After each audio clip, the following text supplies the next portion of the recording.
Company culture has a large impact on human error. It is important to remember there will always be some level of human error, regardless of training, support, experience, etc. What is important is how we handle and react to human error.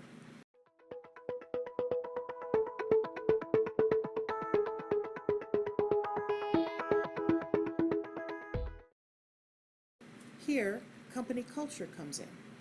If Company A has a culture of distrusting employees, in other words, assuming they will be making frequent mistakes, and a culture of punishment and blame, people will be nervous and constantly looking over their shoulders. Now, this alone probably causes more mistakes. But more importantly, people will do everything they can to hide mistakes rather than report them. This has serious repercussions on overall quality.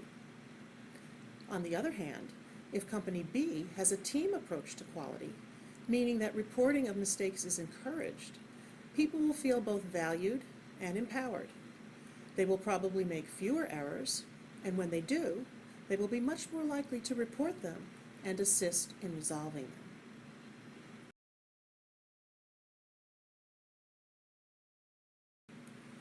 I think any time you can appeal to different learning styles, you end up with less confusion, fewer errors, and a better result.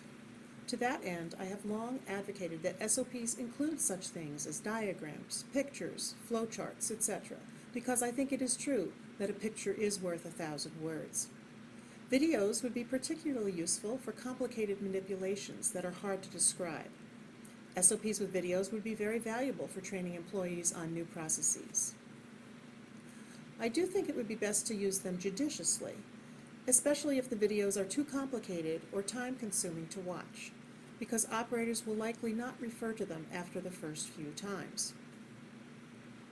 It is always a balancing act between making an SOP robust enough, but also streamlined enough to actually be used on a regular basis. There have been several poka-yoke type advances in aseptic manufacturing. Blow-fill-seal is one example of a process where multiple processing steps have been combined into one piece of equipment. Here, containers are blown to shape with sterile air in a two-part mold. This eliminates the possibility of an incorrect container being used or a contaminated container being filled. Next, the container is aseptically filled with product and then sealed. This eliminates potential capping issues. While the blow-fill-seal process was probably designed more to prevent contamination, it also includes mistake-proofing aspects.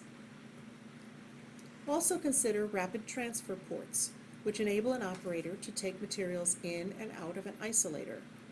These are designed so that they only lock in one way, the correct way. Disposable, pre-assembled, pre-sterilized, and pre-validated components are now commonly used for connectors and tubing.